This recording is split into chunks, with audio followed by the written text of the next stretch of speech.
ब्रेकनंतर एक धक्कादायक बातमी हाती येते। समृद्धीवरच्या अपघातामधल्या मृतांच्या कुटुंबियांनी फाशी घेण्याचा प्रयत्न केलाय। सरकारने जाहीर केलेली मदत मिळत नसल्यामुळे हे कुटुंबीय आक्रमक झालेत। बुलढाणा ट्रॅव्हल्स अपघातामध्ये 25 जणांचा मृत्यू झाला होता आणि समृद्धी महामार्गावरच्या या मृतांचे कुटुंबीय आता आक्रमक झालेत, कारण सरकारने जी मदत दिली ती त्यांच्यापर्यंत 51 दिवसापासून तशीच मिळत नसल्यामुळे त्यांचं उपोषण सुरू आहे। साखळी उपोषण सुरू आहे वर्ध्यामध्ये। ही दृश्य सध्या आपण बघतोय। गांधी पुतळ्याजवळ सुरू आहे हे उपोषण आणि न्याय मिळत नसल्यामुळे एका व्यक्तीने आत्महत्या करण्याचा सुद्धा प्रयत्न केलाय। अनेक दिवसापासून आंदोलन सुरू आहे आणि आम्हाला न्याय मिळाला नाही।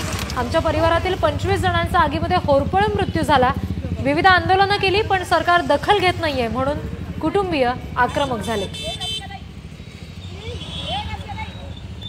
1 जुलै 2023 रोजी बुलढाणा जिल्ह्यातील सिंदखेड राजाजवळ समृद्धी महामार्गावर विदर्भ ट्रॅव्हल्सचा अपघात झाला। या अपघातामध्ये 25 जणांचा होरपळून मृत्यू झाला होता आणि या कुटुंबीय जे मृतकांचे कुटुंबीय आहे हे गेले 51 दिवसापासून वर्धेतील गांधी पुतळ्याजवळ आंदोलन करत आहे, साखळी उपोषण करत आहे, परंतु यांना न्याय न मिळाल्यामुळे हे कुटुंबीय आक्रमक झालेले। आपण पाहू शकता सध्याच्या परिस्थितीमध्ये हे जे आंदोलनकर्ते आहे हे फाशी घेण्याचा प्रयत्न करत आहे। काल यांनी आत्मक्लेश आंदोलन करणार अशा पद्धतीची घोषणा केली होती। आज त्यांनी आत्मक्लेश आंदोलन सुद्धा केले, परंतु न्याय न मिळाल्यामुळे हे जे कुटुंबीय आहे हे आता आक्रमक झाले आहे आणि या कुटुंबियातील एका व्यक्तीने थेट फाशी घेण्याचा प्रयत्न केला आहे। आपण दृश्यांमध्ये पाहू शकतो हे जे कुटुंबीय आहे हे आक्रमक झालेले आहे। पोलीस निरीक्षक धनाजी जळक सुद्धा इथे पोहोचलेले आहे। बाकी पोलीस प्रशासनाच्या वतीने त्यांना विनवणी करण्यात येत आहे, परंतु कुटुंबीय आपल्या मागण्यावर ठाम आहे। जोपर्यंत आम्हाला न्याय मिळणार नाही तोपर्यंत आम्ही खाली उतरणार नाही। आमची 25 लाखाची मदत जी उपमुख्यमंत्री देवेंद्र फडणवीस आहे यांनी जी